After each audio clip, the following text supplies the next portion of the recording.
IT Fundamentals Plus, Module 5, Unit 1, Security Concerns. Objectives. On completion of this unit, you will be able to distinguish threats to the confidentiality, integrity, and availability of information processing systems, identify social engineering techniques, describe the importance of business continuity and how to make systems fault tolerant, and explain the importance of disaster recovery plans. Security is the practice of controlling access to something, that is a resource.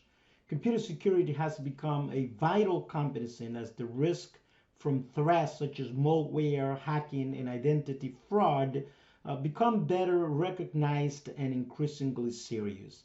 Security must be balanced against accessibility because if a system is completely secure, then no one has access to it and it is unusable. Now, confidentiality, integrity, and availability is known as the CIA triad. And again, this has nothing to do with the Central Intelligence Agency, by the way. So secure information has then these three properties. Confidentiality means that the information should only be known to authorized users. Integrity means that the information is stored and transferred as intended and that any modification is authorized. And availability refers to the information being accessible to those authorized to view it or modify it only. Confidentiality concerns. Confidentiality means that information is only revealed to authorized people. This can be compromised in a number of ways. For example, snooping is any attempt to get access to information on a host or a storage device, which is known as data at rest, that you are not authorized to view. An attacker might steal a password or find an unlocked workstation with a logged on user account, or they might install some sort of a spyware on the host. Eavesdropping or wiretapping is basically kind of a snooping on data or telephone conversation as they pass over the network. Snooping on traffic passing over a network is also often called sniffing. It can be relatively easy for an attacker to tap a wired network or intercept unencrypted wireless transmissions. Networks can use segmentation and encryption to protect data in transit. Social engineering and dumpster diving. This is basically, this means getting users to reveal information or find it printed information. Dumpster diving in a company basically means, when the paper is thrown away, you gotta be careful that you are not throwing away, important information in those papers. Company use shredders to kind of, destroy that information. What about some integrity concerns that we should be aware of? So integrity means that the data being stored and transferred has not been altered or modified without authorization. Some threats to integrity include, for example, the man in the middle, MITM, where a host sits between two communicating nodes or hosts and transparently monitors, captures, and relays all communications between them. A man-in-the-middle attack may be able to change the messages exchanged between a sender and a receiver without them realizing it. To protect against this, senders and receiver must authenticate themselves and use encryption to validate messages. Replay, it's where a host captures another host's response to some server and replays that response in an effort to gain unauthorized access. Replay attacks often involve exploiting an access token generated by an application. The application needs to use encryption and time stamping to ensure that the tokens cannot be misused. Impersonation is a common attack where a person will attempt to figure out a password or other credentials to gain access to a host. The attacker can then hijack the authorizations allocated to the account and generally masquerade as that user. There are numerous ways to perform impersonation attacks, but an obvious one is to capture passwords packets in transit and work out which bit the password is. Many vendors, for example, have addressed this issue to some extent by encrypting the password packets. But the encryption system used sometimes are not strong enough, and various utilities are freely available on the internet that allow users to break even encrypted password packets through brute force, given, of course, enough time. Availability concerns. Again, availability means keeping a service running so that authorized users can access and process data whenever necessary. Availability is often threatened by accidents and oversights as well as active attacks. For example, a DOS or a denial of service attack is any situation where an attacker targets the availability of a service. A DOS attack might tamper with a system or try to overload it in some way. On the web, for example, a distributor denial of service or DDoS uses hosts compromised with bot malware to launch a coordinated attack against a web service. The size of the bonnet determines how easily the attacker can overwhelm the service. Also, power outage. Power outage basically means you lose the power. Then clearly your computers cannot run. Using a standby power can help mitigate this issue. It's also common for data corruption to occur when a computer is turned off rather than being shut down gracefully. Using an interruptible power supply or UPS can provide a means to safely close down a server if building power is interrupted. When it comes to a hardware failure, if a component in a server fails, then the server often fails. A hard disk contains moving parts and will eventually fail. If a disk fails, you will likely lose access to the data on the failed disk and quite possibly lose the data. You can compensate against hardware failure by providing redundant components and servers. The service is then configured to fail over to a working component or server without interruption. When it comes to destruction, the loss of a server's data through destruction can occur for a number of reasons. One extreme, you might lose a data center through a fire or even an act of terrorism. At the other end of the spectrum, you might lose access to a server when a person, for example, accidentally spills coffee on a server, or a malicious person deliberately smashes a computer. Either way, putting your service in a physically secure room and controlling access to that room can help protect against these issues. What about service outage?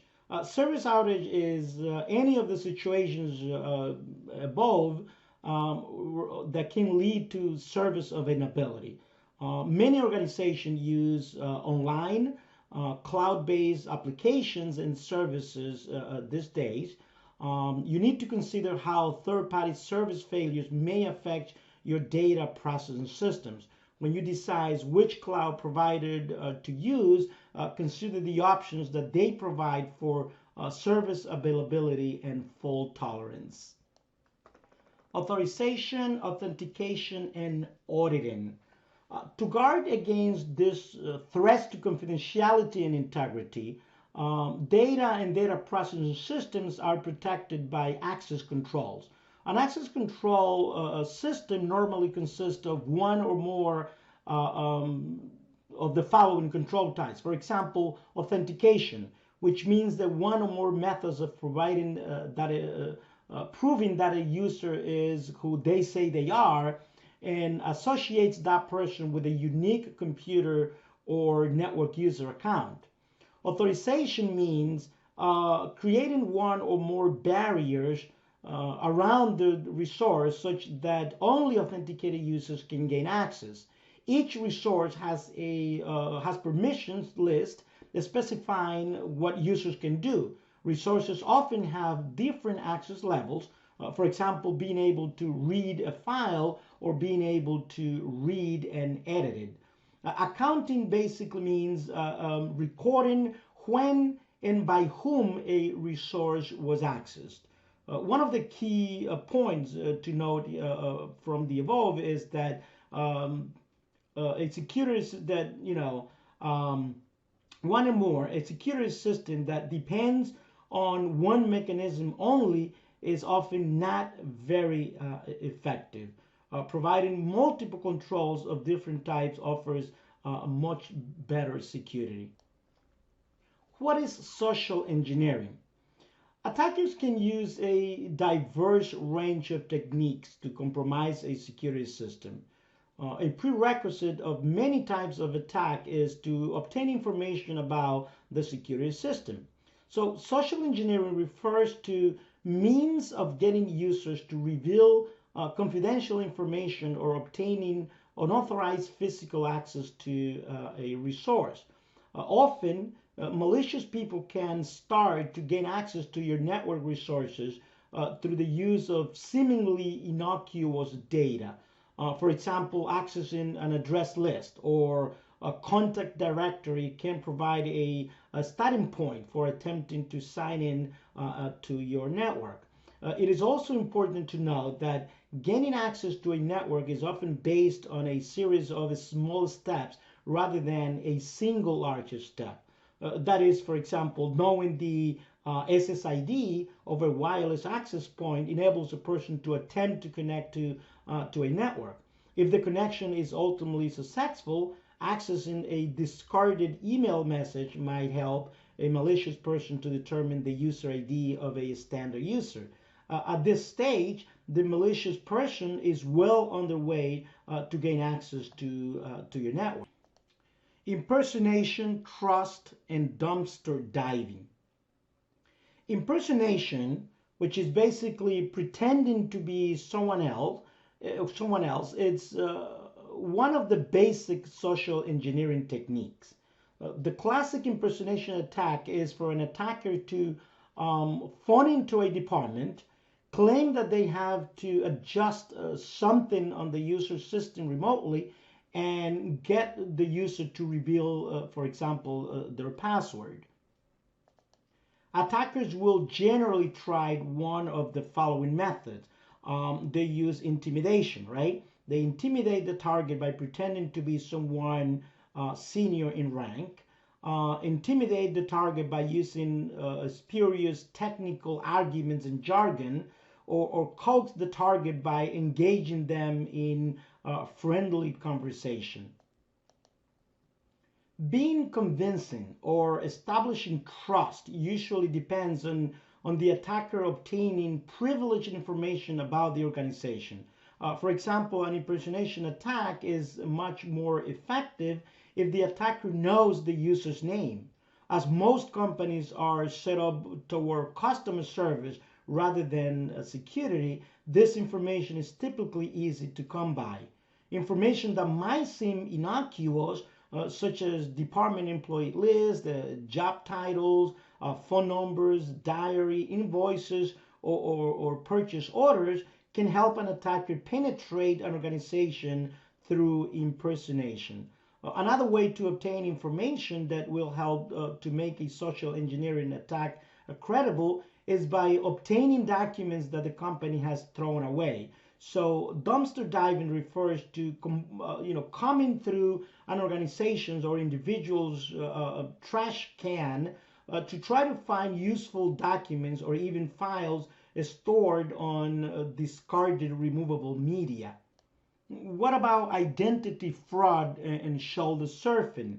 Identity fraud can either mean compromising someone's computer account or masquerading as that person. To perform the first type of attack, the attacker must discover and subvert the person's authentication credentials.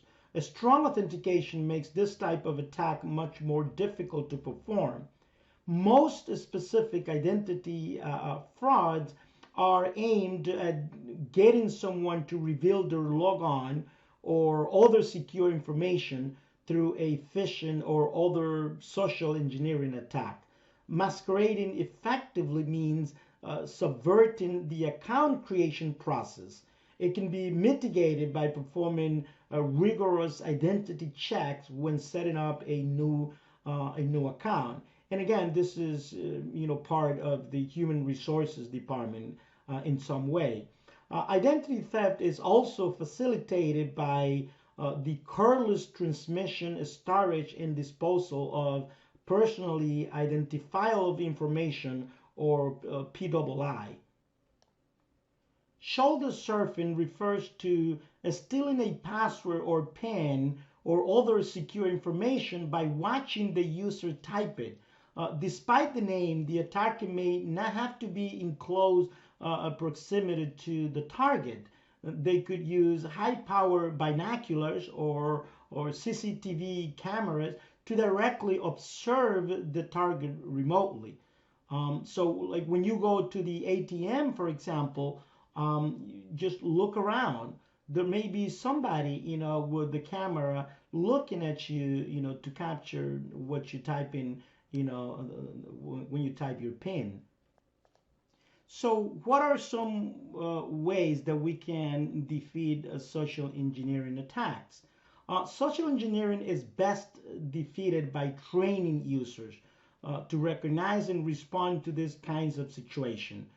There's not much that you can do technically with social engineering other than education.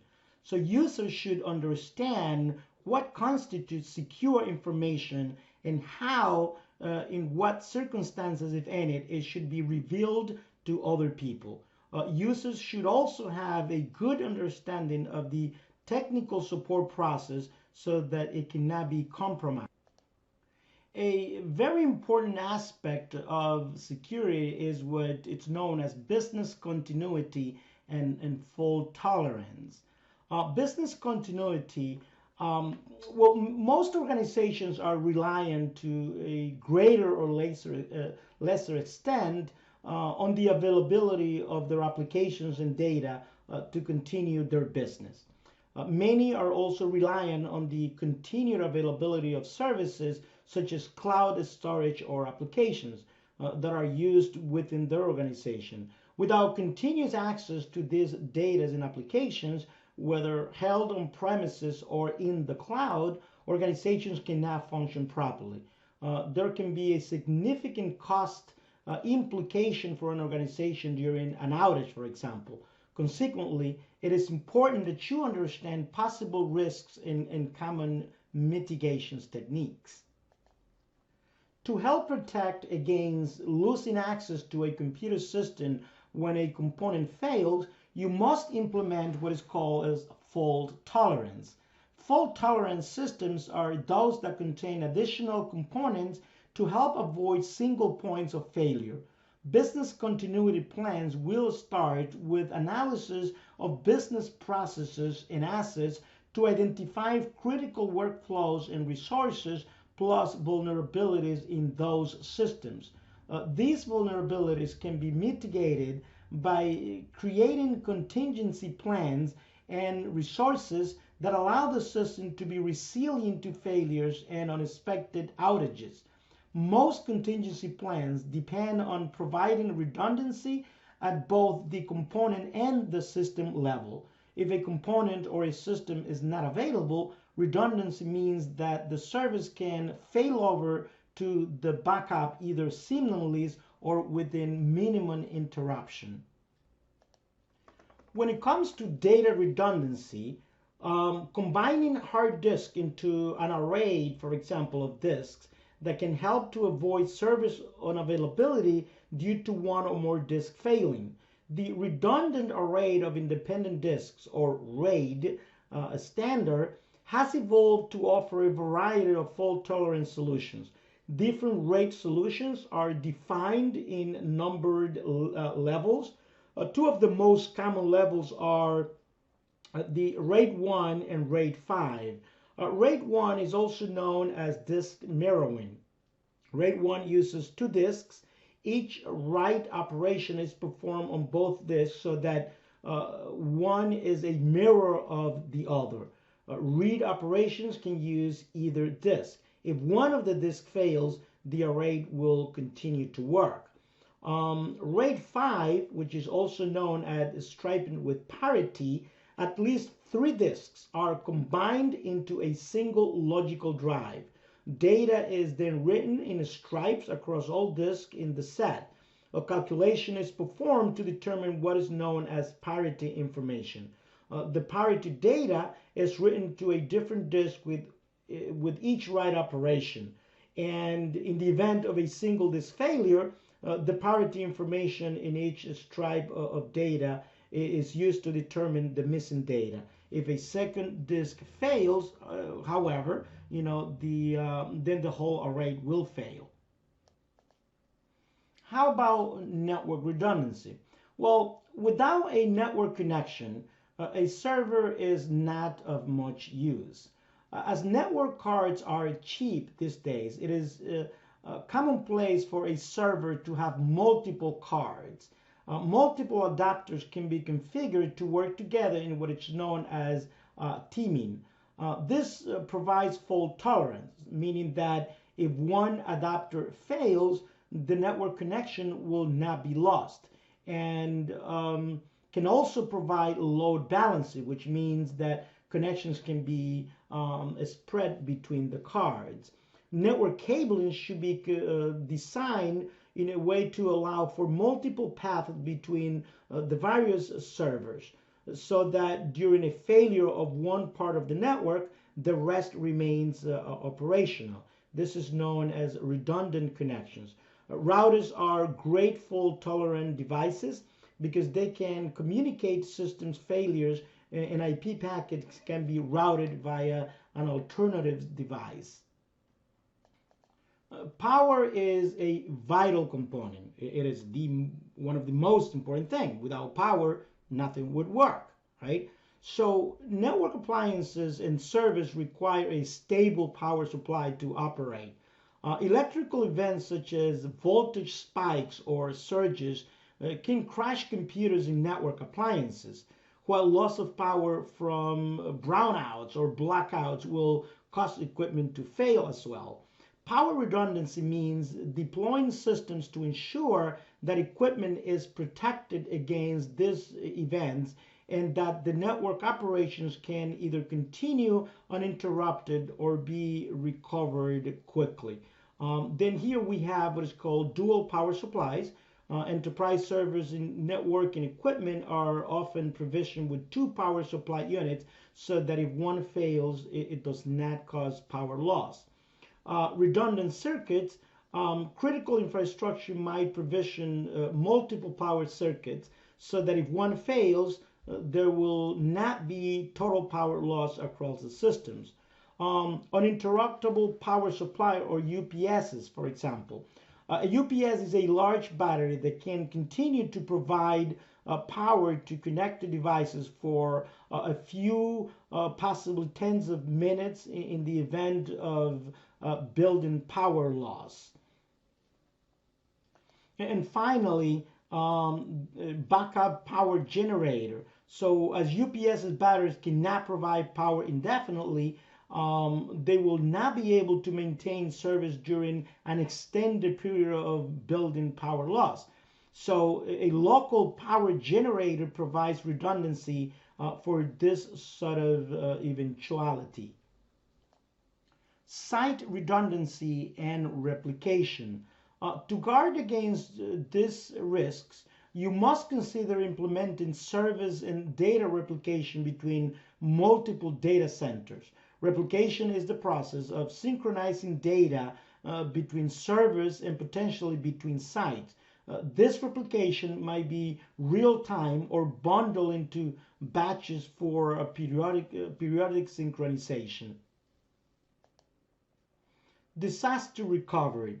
Business continuity and contingency plans put systems and working methods into place to be resilient to failure. Disaster recovery has a different emphasis. It creates workflows and resources to use when a specific disaster scenario affects the organization. A disaster could be anything from a loss of power or failure of a minor component to a man-made or natural disasters such as fires, earthquakes, or acts of terrorism. For each high-risk scenario, the organization should develop a plan identifying tasks, resources, and responsibility for responding to the disaster. In a large-scale disaster, numerous systems that the company depends upon could fail. After a disaster, resources are likely to be scarce and time pressures severe. Consequently, disaster recovery plans should identify priorities for restoring particular systems first. This process has to be conditioned by dependencies between different systems. The servers running the website front end might not be able to operate effectively, for example, if the servers running the database are not available. And if a system goes down, there may be data loss.